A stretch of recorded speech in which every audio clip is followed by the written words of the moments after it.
Selamat pagi dan selamat datang dalam acara Robotic Software for Better Digital Transformation, Robotic Process Automation.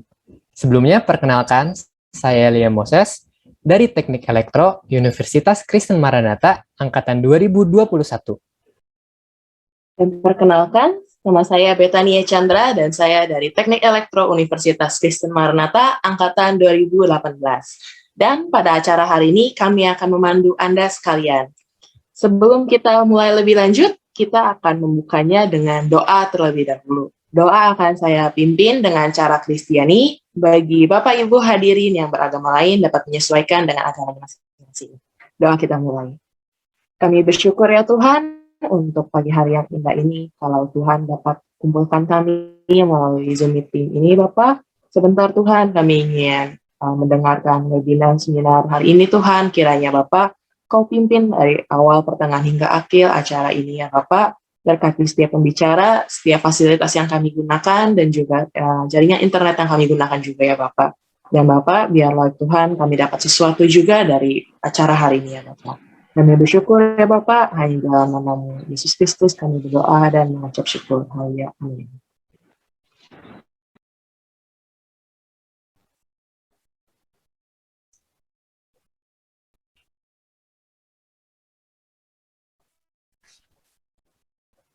Baik semuanya, para hadirin sekalian, kita akan menyanyikan lagu kebangsaan Indonesia Raya. Hadirin diharapkan dalam sikap sempurna.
Baik, sebelumnya izinkan kami memperkenalkan CV dari pembicara kita pada hari ini.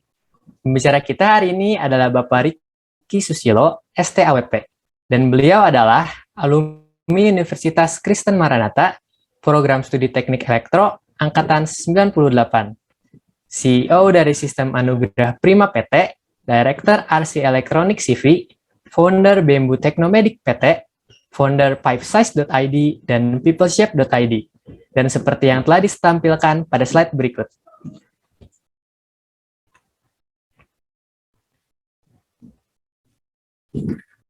Dan pada hari ini, Bapak Ricky Susilo ini akan menyampaikan materi ataupun berbagi ilmunya kepada kita semua mengenai Robotic Process Automation atau RPA, yaitu penggunaan perangkat lunak, yang misalnya mungkin kita lebih kenal sekarang robot, untuk memproses input dengan menggunakan baik, Pak Ricky langsung semangat ini. Dia langsung share screen yang akan dijelaskan oleh Pak Ricky secara langsung, teman-teman, hari ini, Bapak Ibu.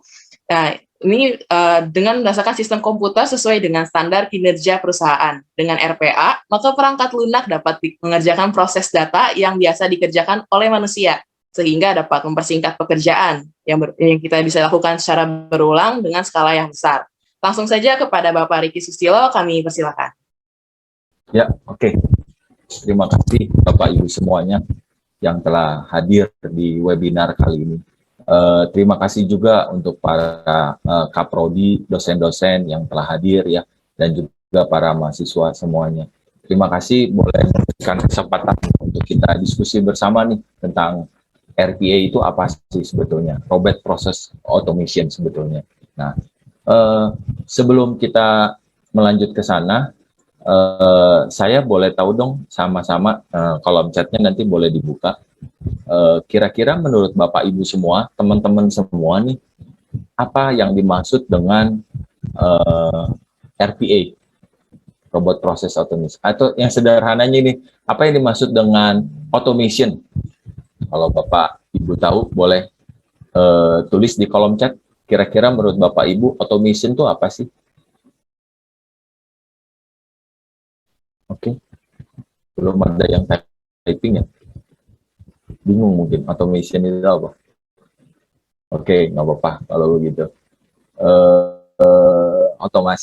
Automation ya otomatisasi ya, sebetulnya ya. Oke, nah kita mau diskusi sedikit tentang apa sih RPA itu sih.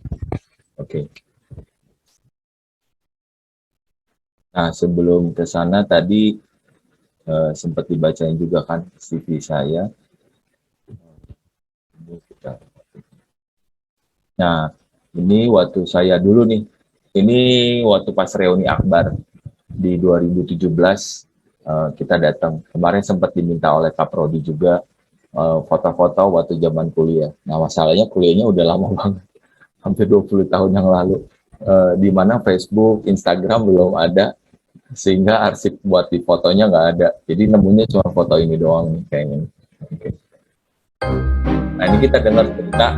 This is the story of work. It started a long time ago, on a Monday, which was handy. For as long as history itself, the humans needed to work. They wanted to work, to grow things and create things and build things, to see what they were capable of, to stand at day's end and say, I did that, which felt pretty good. So they worked more, built more, and created more, and traveled to far-off places. And then someone suggested submitting expense reports for those far-off places. His name was Glenn, and he was a jackass. Anyway, the people kept getting better at work. They built better tools to work more efficiently. They built amazing machines to work faster. They built computers to work smarter. But still, they couldn't do enough work. Because during all that work to do more work, they had created work, and not the good kind. Not the let's sit around and come up with ideas kind. Not the I can't wait to get to work so I can jump into a new project kind. The crap kind. The drudge and data and admin and the damned expense reports. So the humans had to work more at work they didn't like. That made them robotic. That didn't inspire. They had to postpone vacations. They had to miss family dinners. They were pissed. And then something happened. Someone had a really amazing idea. They came into work and said, stop working and start working. The humans thought she might have had wine at lunch, so she showed them a way to put the fun back into work, to waste less time doing the things they hated, to make more efficient the big tasks, to stop making the humans act like robots and start teaching the robots to learn the humans. Not to replace people, but to free them. Even Glenn. Robots that learn you. Imagine the potential, like starting over, to help us remember again that work only really works when we're happy at it.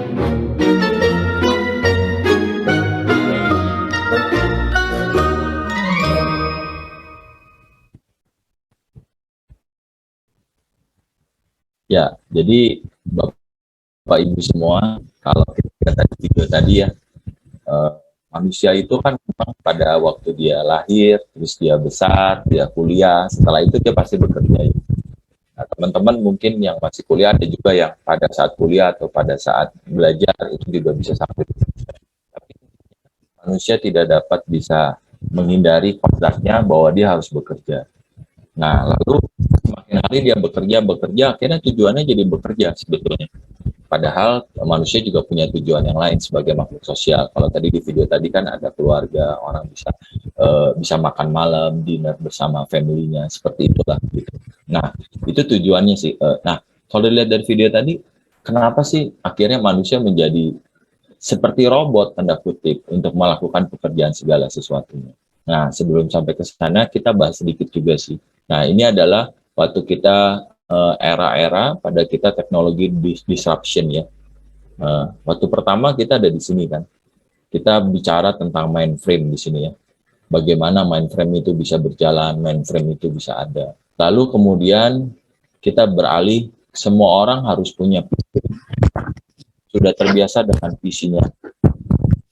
Ada orang yang ada PC-nya, terbiasa dengan dulu pakai notes, lalu pakai komputer. Semua ada di situ gitu ya.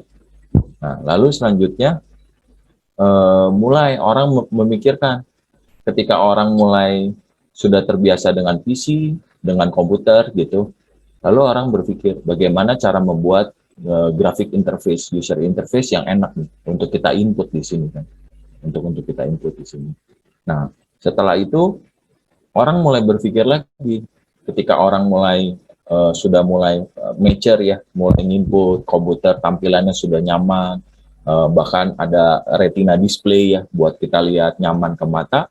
Lalu orang berpikir bagaimana kita bisa simpan semuanya dengan internet. Kita bisa terhubung satu dengan yang lain dengan terinternet. Saya masih ingat ketika zaman-zamannya saya mindahin data aja dari klien ke head office-nya harus pakai internet yang dial tuh.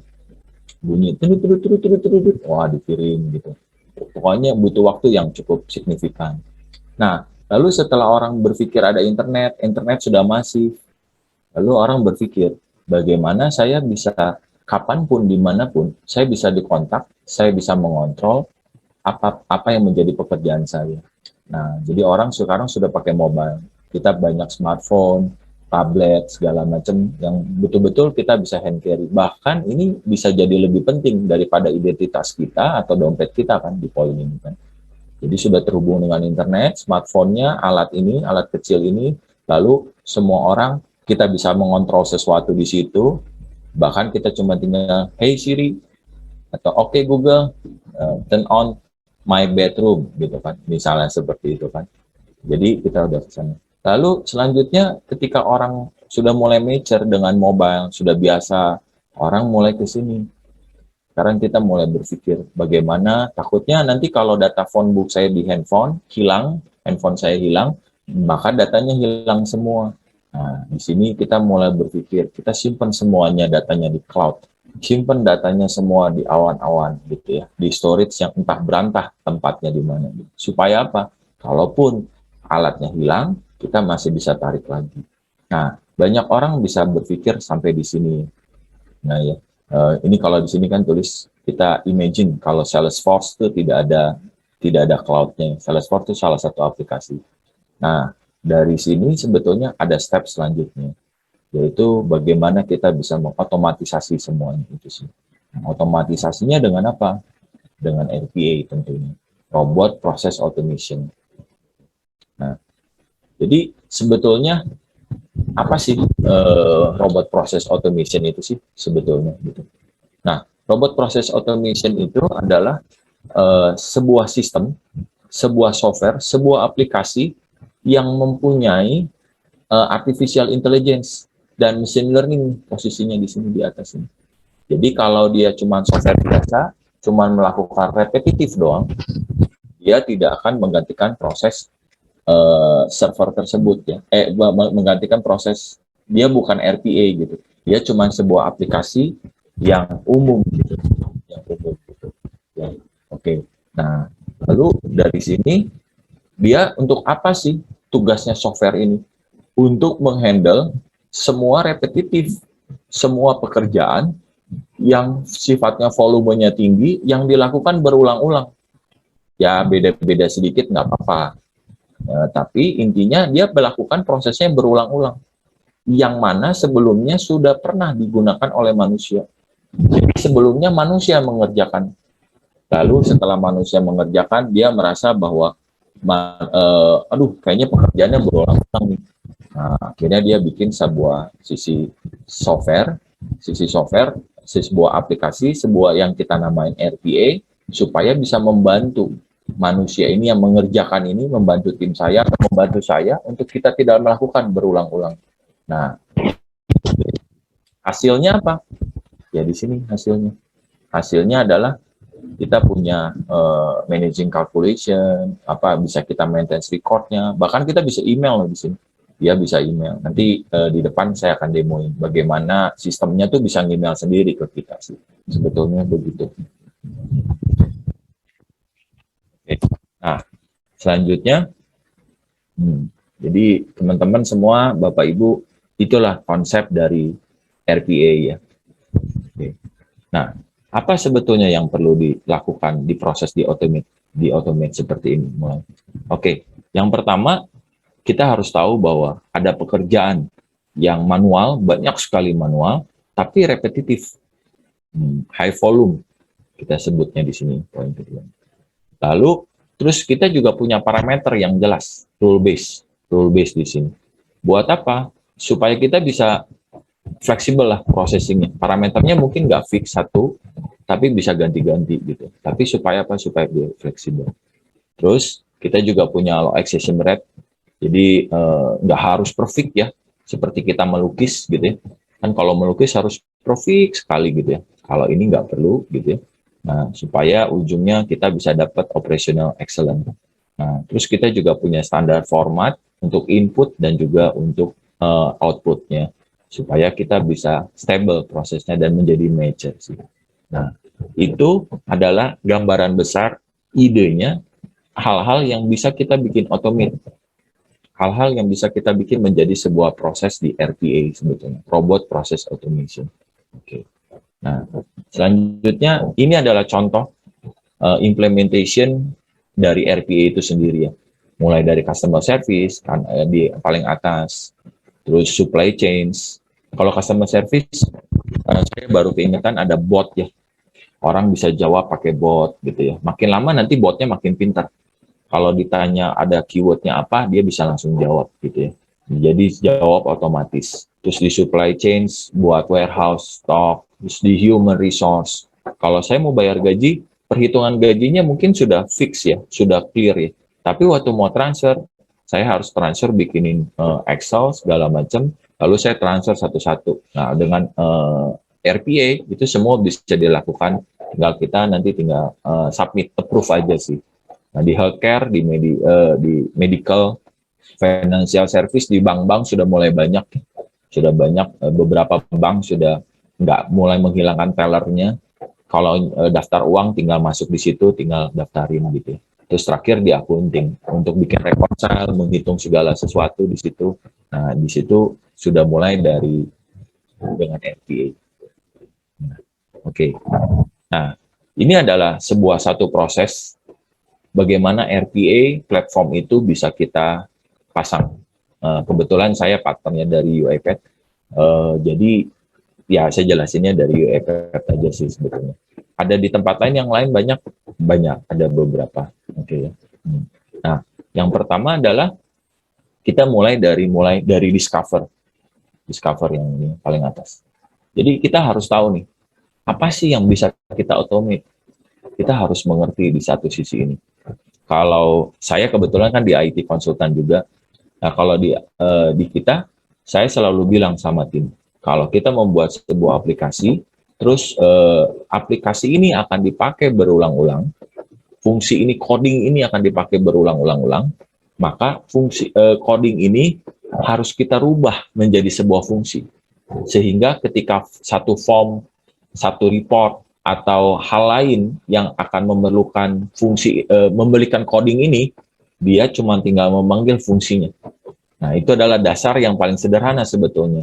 Supaya kita tidak bisa mengotomatisasi atau ini dipakai seragam gitu, seperti itu. Nah, kita juga harus punya mindset hal yang seperti itu. Jadi kita harus tahu nih, apa yang bisa kita automate ya. Nah, lalu selanjutnya, kita harus mulai membangun. Kira-kira bagaimana caranya? Bagaimana caranya supaya kita bisa bikin ini lebih prosesnya lebih cepat. Kalau saya tadi cerita di codingnya saya bikinin jadi kelas, codingnya saya bikin jadi modul, atau codingnya saya bikinin menjadi sebuah fungsi. Sehingga apapun itu, orang tinggal tarik dengan sederhana, dengan gampang. Gitu. Lalu setelah itu, kita coba manage automation-nya, cocok nggak nih dengan big scale? Kalau fungsinya, kalau tadi kan, fungsinya bisa berlaku nggak nih kalau untuk report ini? Kalau report yang kedua gimana? Masih bisa mengakomodasi nggak? Nah, itu kesananya. Lalu yang selanjutnya, kita jalanin. Jalan nggak? Normal nggak itu semuanya? Semuanya bisa diakses nggak gitu? Nah, terus kalau di sini ditambahin robot, ada robotnya yang dia apply, dia jalanin. Terus kita ukur ROI-nya. Nah, yang sering lupa kadang-kadang di bidang ini nih, kita tidak pernah hitung return of investment-nya kalau bahasa kerennya. Jadi kita nggak pernah ukur berapa banyak menjadi efisiensi. Apakah jauh lebih cepat atau tidak gitu. Nah, kalau saya di coding, kita akan ngitung, dengan adanya kita bikin sebuah fungsi, dengan bikin sebuah modul, ketika sistemnya dirubah atau ada penambahan sistem, saya cuma tinggal merubah satu fungsi itu saja, sehingga report yang berkolaborasi dengan fungsi itu, berkaitan dengan fungsi itu, dan transaksi yang berkaitan dengan fungsi itu, dengan sederhananya langsung berubah. Gitu. Nah, ini adalah proses seperti ini. Nah, setelah proses di measure, balik lagi. Kita mau ada yang mau diefisiensikan lagi nggak? Dan selalu berulang. Berulang terus, sampai akhirnya tidak ada akhirnya. Kita semakin mendapat efisiensi yang lebih baik. Oke? Nah, sekarang selanjutnya, bagaimana RPA itu bisa bekerja ya? Ini adalah salah satu contoh. Saya ada beberapa contoh supaya teman-teman, Bapak Ibu sekalian punya bayangan. Oke, yang pertama saya punya contoh di sini. Saya punya ada email. Jadi ini ceritanya adalah sebuah customernya kita, misalnya contoh ya, customer Bapak Ibu. Ketika dia Bapak Ibu mau beli barang, dia pasti kirim PO kan, yang which is itu menjadi sales ordernya di kita. Nah, kalau customernya cuma satu, mungkin ya kita bisa tahu gitu ya. Tapi kalau customernya ada banyak, ada seratusan, dan setiap satu hari itu kita bisa terima minimal 200 PO, wah lumayan juga tuh ngeliatin masing-masing sales ordernya gitu kan. Dan bahkan bisa jadi nanti miss juga gitu kan. Aduh ini salah input, kode barangnya gitu, terus kuantitinya seharusnya 10, saya input jadi 100, harganya 1000, kalau ke customer A harganya 1000, kalau ke customer B harganya 1200, tiba-tiba kebalik. Nah, itu kan jadi problem tuh kalau misalnya kita bikin PO seperti itu. Nah, karena itu kita bikinin sebuah robot, sebuah RPA di sini untuk yang bisa membaca sebuah email masuk dalam bentuk PDF di sini, PO. Nah, ini customer PO di sini. Terus nanti robotnya kita suruh untuk dia untuk bisa membaca PDF itu, lalu robot tersebut login ke sebuah sistem, ya which is kebetulan ini di SAP Business One, ya kita partnernya SAP sih sebetulnya, ERP SAP Business One. Jadi kita demonya ke sini, jadi nanti dia tulis di sini, sehingga di SAP Business One itu menjadi sebuah transaksi sales order untuk diproses di bagian selanjutnya, misalnya di bagian gudang atau di bagian accounting untuk memproses selanjutnya untuk tagih invoice. Nah, ini adalah sebuah proses yang bisa dilakukan oleh robot karena pekerjaannya standar, repetitif, berulang-ulang, walaupun mungkin si PO-nya sendiri, PO dari customer-nya bisa beda-beda bentuknya. Nggak usah khawatir, bisa dibaca itu semuanya selama data-datanya jelas, judulnya jelas. Oke, nah ini contoh PO-nya ya. Ini ada PO nomor 1110. Kalau dilihat purchase order PO Jakarta 2010, 1110. Itemnya ada 2. Ini kita contohin nanti 3 PO. Ini itemnya ada 8, nomornya 109. 109 ya.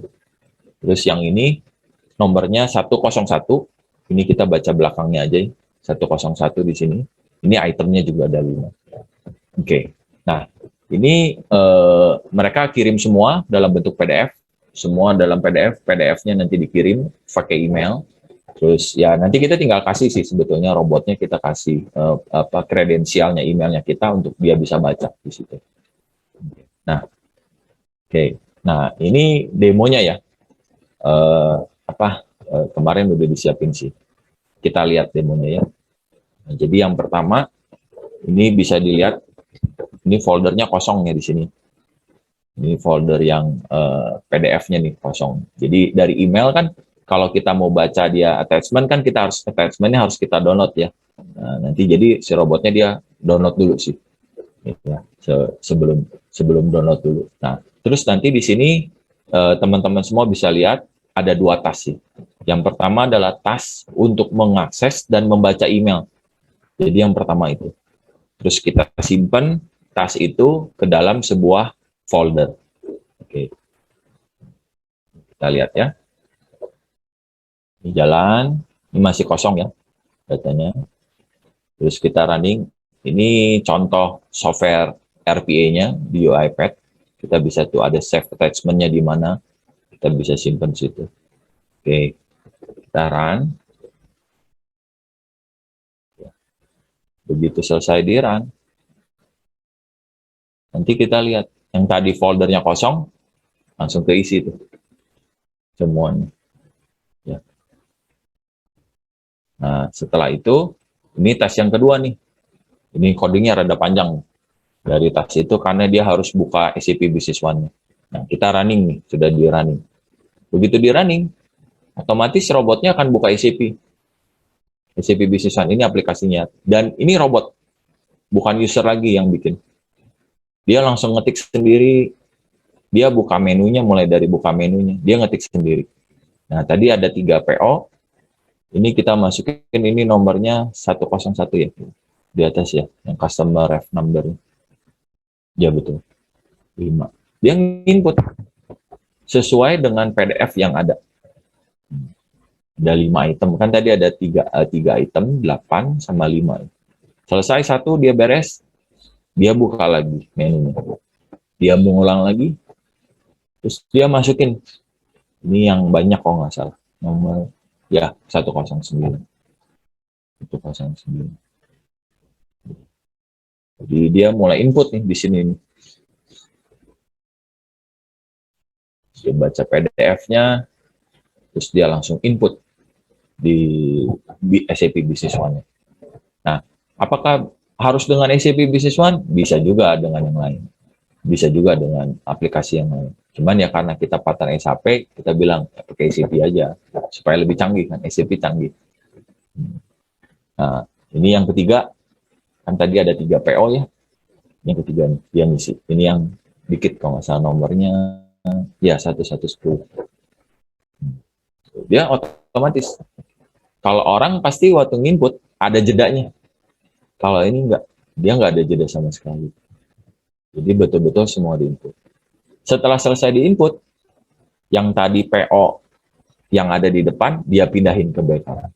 Supaya menandakan sebetulnya bahwa saya sebagai robot, saya sudah input nih PO ini. Makanya saya pindahin ke folder backup.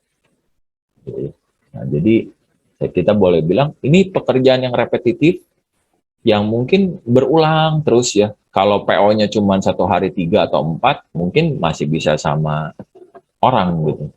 Tapi ini kalau udah banyak, kalau udah 100 orang, udah 100 PO gitu ya, 100 customer gitu ya, ya harus sudah dibikin otomatis salah satunya. Oke. Ya ini selanjutnya, nih ada contoh lagi nih, supaya lebih keren. Kalau tadi cuma baca PDF doang kan, setelah baca PDF, terus dia nginputin langsung ke sistem, apapun sistemnya. Nah, kalau ini adalah kita mau compare bank statement-nya kita, uangnya udah cair nih. Kalau kita beli jualan di marketplace kan udah cair. Bener nggak yang cair ini sama kita punya penjualan? Jadi kita mau tahu gitu di sini ya. di sini. Nah, ini contohnya kan, ini ada marketplace report, total penjualannya kita. Terus di bank statement-nya kita udah masuk belum? Karena kan bisa aja kita jual, tapi barangnya belum sampai sehingga uangnya belum cair. Atau yang kedua, kita jual, barangnya sudah sampai, tapi orangnya belum approve sehingga belum cair uangnya. Sehingga kita bisa follow up. Pak Bu, cairin dong uangnya, approve dong supaya kita bisa masuk ke sini. Atau yang ketiga, bisa saja kita sudah jual, barang sudah dikirim, customer sudah approve, tapi uangnya belum cair. Mungkin ada kegagalan sistem di marketplace-nya. Nah, ini kan yang harus kita follow up. Nah, karena itu kita harus bikin compare. Setiap satu periode kita compare. Setiap satu periode kita compare. Kita compare di sini.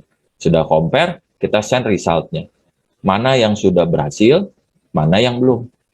Kan begitu ya. Jadi, nah, waktu kita compare, kadang-kadang secara kalau human begitu pas lagi compare gitu ya, kan banyak tuh datanya biasanya sudah masuk ke berapa row gitu ya. Nah, seperti ini contohnya nih. Ini kan banyak nih row-nya. Nomor pesanannya apa, Excel-nya kan banyak ya. Sudah gitu pas pada waktu orang mengerjakan di sini nih, tiba-tiba udah row ke 100, ada telepon masuk. Atau ada WA. Perhatiannya ke distract.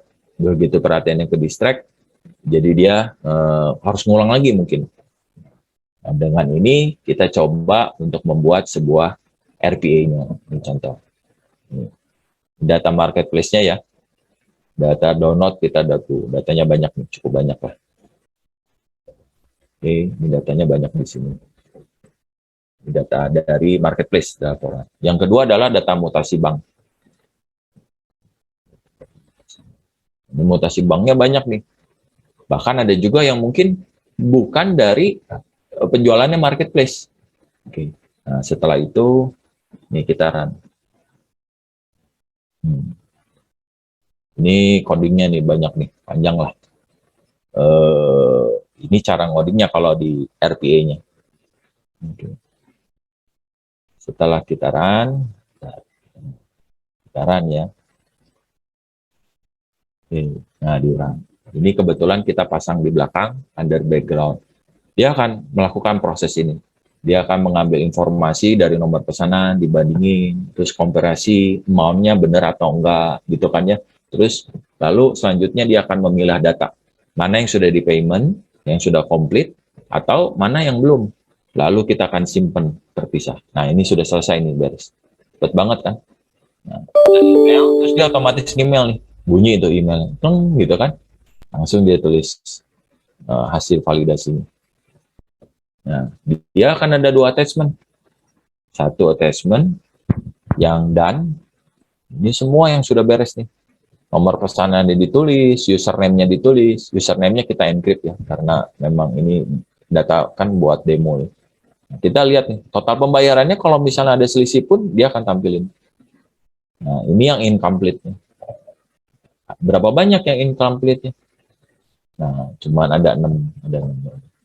Nah, melakukan proses pembandingan yang segitu banyak, cuman butuh waktu seperti tadi tuh, nggak nyampe berapa menit tuh, mungkin detik gitu. Nah, ini prosesnya cuman dari tadi sekitar 70 recordan data sales. Nah, itu adalah salah satu contoh RPA juga, dan itu memang yang kita kerjain sih sebetulnya. Ini salah satu customer kita. Oke. Nah, selanjutnya nih, yang ketiga. Ini lebih tambah lama, tambah keren lagi. Nah, ini pasti biasanya Bapak Ibu kalau yang punya, misalnya yang udah berkecimpung di marketplace, jualannya di marketplace, di banyak gitu. Kalau udah lebih dari satu, kadang-kadang bingung. Bagaimana nyocokin laporannya dengan sistem kita. Jadi di sini si robotnya kita suruh, dia langsung login ke marketplace. Setelah login ke marketplace, ini pakai UI. Sudah gitu kita suruh collect data marketplace-nya di report ini. Lalu kita login di SAP Business One, di sistemnya internalnya kita. Lalu dia tulis sebagai AR invoice. Kita bisa bikin seperti ini. Oke. Nah, ini contohnya ke Tokopedia. Nanti dia langsung login ke Tokopedia. Nah, demonya ini kebetulan ke tokonya kita, toko partnernya kita, iRip. iRip itu adalah salah satu aplikasi POS, ya bikinan kita juga, buat teman-teman bantuin di UMKM, menggantikan kasir. Menggantikan kasir. Kebetulan memang kita semua disuruh sama asosiasi untuk bisa apa yang bisa kita beri buat bangsa ini. Nah, kita cobain di Tokopedia juga ada sellernya. Kita ambil dari punyanya kita. Oke, videonya langsung. Ini punya dimulai. Nah, kita ini codingnya yang biasa kita bikin robot, pasti dari robot.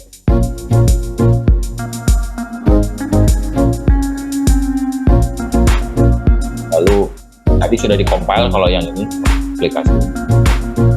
Kita jalani nih di robotnya, di run di komputer. Begitu kita run, nanti kita akan diminta untuk input transaksi, periode laporan kapan yang mau kita ambil.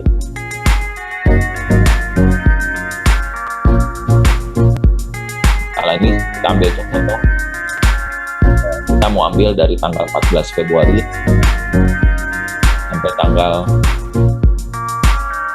10 Maret. Jadi kita kasih tahu robotnya nih, kita mau ambil laporan yang segini. Setelah kasih tahu, si robot otomatis akan buka website Tokopedia. Dia akan masuk ke loginnya sendiri. Ini sudah di verifikasinya sudah di akses ya. Lalu si robot langsung otomatis masuk ke laporan penjualan dengan tanggal yang tadi kita tutup. Nah, setelah di sini dia bentuknya kan biasanya dalam laporan. Ini nggak perlu di-download. Jadi kalau nanti bentuknya laporan nggak banyak, dia akan scraping di sini. Dia akan scraping. Nah, kalau page-nya banyak, nggak usah khawatir, robotnya tahu dia scraping. Nah, ini sekarang masuk ke layarnya SAP juga. Dia buka AR Invest, scraping yang tadi, dari crawling yang tadi, crawling yang tadi dia ambil datanya, jadi dia simpan di robot, dia masukin semua SAP Business One. Dia tulis mau add sebagai apa. Ini contohnya di AR Info.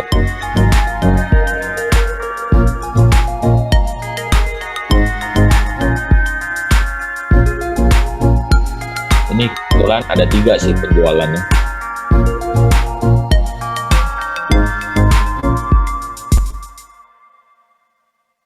Nah, dia langsung input tuh 3 dokumen laporan penjualan di Tokopedia, dia bisa masukin di SAP Business One. Nanti kalau kita suruh di Shopee, di Tokopedia, di Bukalapak, dimanapun marketplace kita suruh, dia akan lakukan hal yang sama. Kita tinggal masukin periodenya, tinggal kita kasih tahu, kamu harus ngambilnya di sini, ngambilnya di sini, ngambilnya di sini. Terus tidak perlu khawatir, misalnya menunya tiba-tiba berubah, poinnya di atas tuh bergeser gitu ya, menunya dia karena Tokopedia ada pembaruan menu, dia tambah menu yang baru, dia akan nambahin, dia secara otomatis dia tahu posisinya di mana gitu.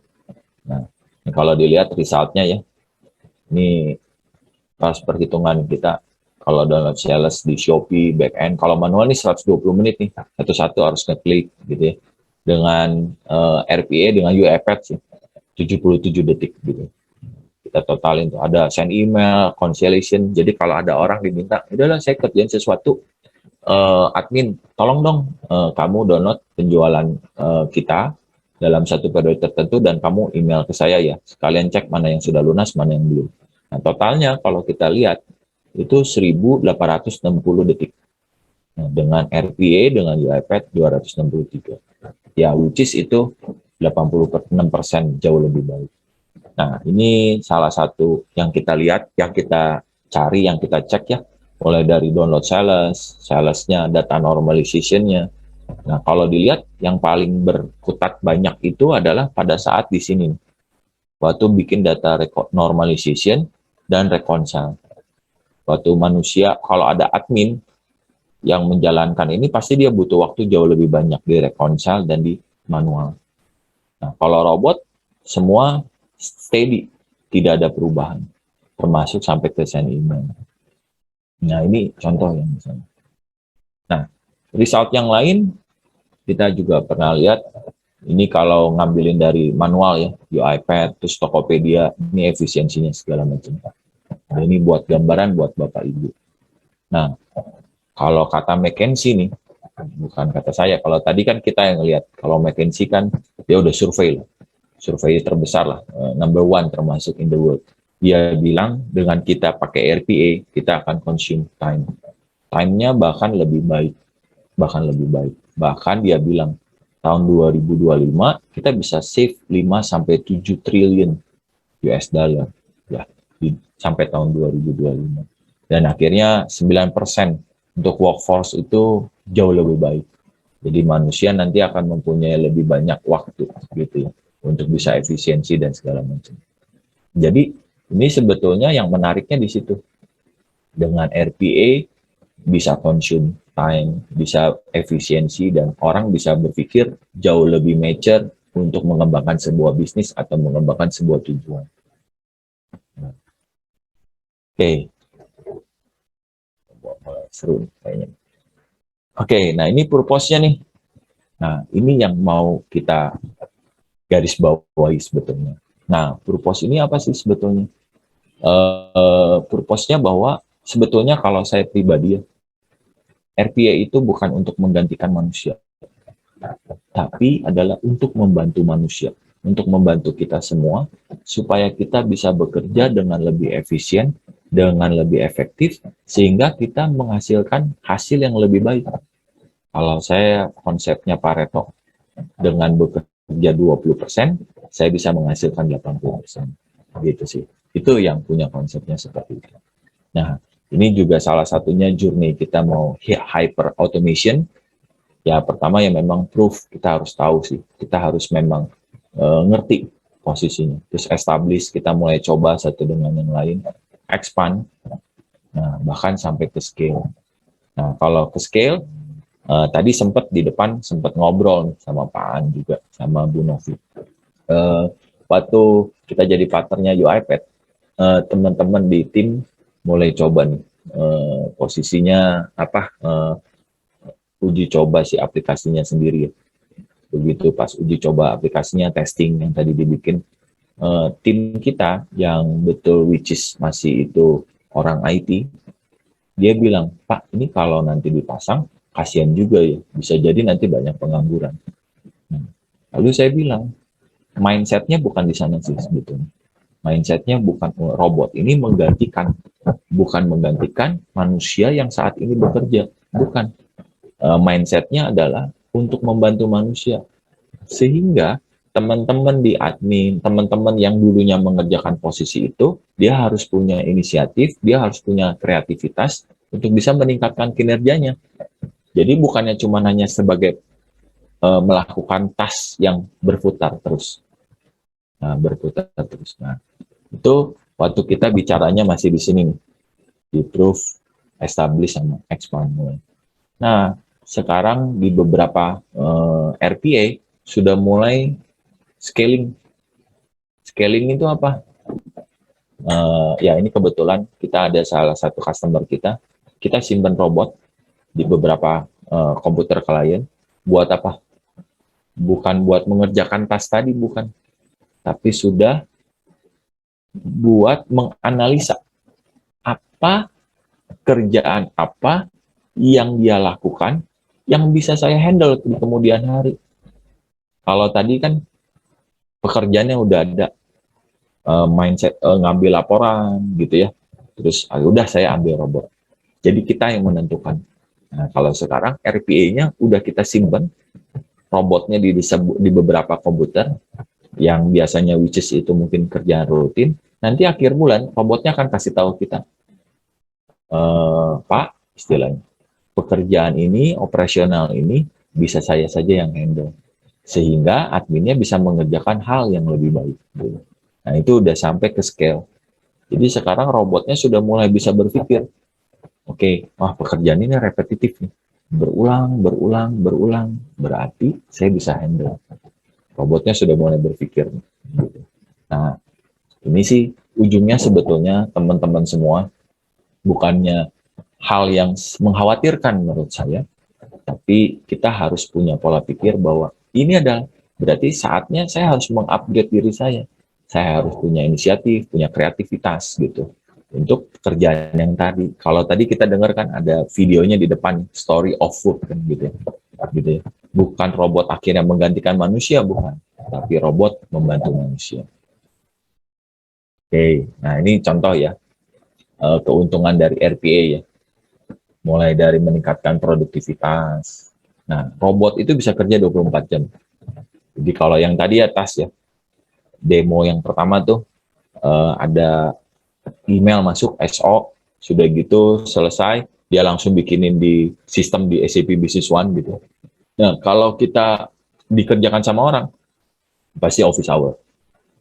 Masalahnya kalau kita jualannya di Indonesia saja, nggak ada masalah. Pasti bedanya cuma 2 jam. Tapi kalau kita penjualannya lewat marketplace gitu, yang which is semua sudah global, yang tidak ada waktunya, mungkin pada waktu kita sore hari, di sini kita sudah pulang, tapi di Amerika kan, atau di wilayah belahan daerah Amerika, dia baru mulai kerja kan. Nah, sehingga sales ordernya harus diinput. Nah, dengan RPA, selama komputernya nyala, bisa jalan terus tuh tasnya. Jadi 24 jam, 7 hari seminggu, jalan terus robot. Selama komputernya nggak mati ya, atau listriknya mati. Itu poin. Terus, yang kedua, tidak ada kesalahan. Hampir kecil kesalahannya selama parameternya jelas. Jadi kita tinggal suruh robot itu melakukan pekerjaan yang persis sama. Misal kesalahannya biasanya misal tiba-tiba nge-scan PO-nya, kalau tadi contoh PO ya, nge-scan PO tulisannya ada nggak kelihatan sedikit hurufnya A, dianggapnya B misalnya gitu. Nah, itu mungkin kesalahannya di situ. Nah, terus yang pasti yang ketiga selanjutnya penghematan biaya. Jadi ada biaya-biaya yang bisa kita alokasiin buat untuk yang lain. Nah, selanjutnya yang keempat, kepuasan karyawan. Jadi pekerjaannya yang kadang-kadang kan saya nggak tahu ya kalau Bapak Ibu semua, tapi kalau saya dan tim, kalau kerjanya sudah rutin begitu, kadang-kadang bosen. Saya juga pribadi rutin. Aduh, kok kerjanya begini-begini terus. Berarti harus berpikir gimana caranya bisa kita scale up. Nah, kalau udah rutin, akhirnya menurunkan mood. Begitu menurunkan mood bekerja, berarti pasti efisiensinya juga turun. Nah, dengan RPA, ya kita bisa bantu nih semua nih. Yang rutin dihandle sama robot. Manusia bisa berpikir sesuatu yang lebih maju ke depan. Gitu ya. Nah, terus interaksi juga ke pelanggan. Kalau pakai bot, kan seringkali waktu kita chat, kadang-kadang masukin di chat ya customer service, kok nggak dibalas, kesel juga gitu kan. Nah, kalau ada RPA kan langsung dibalas nih pakai botnya.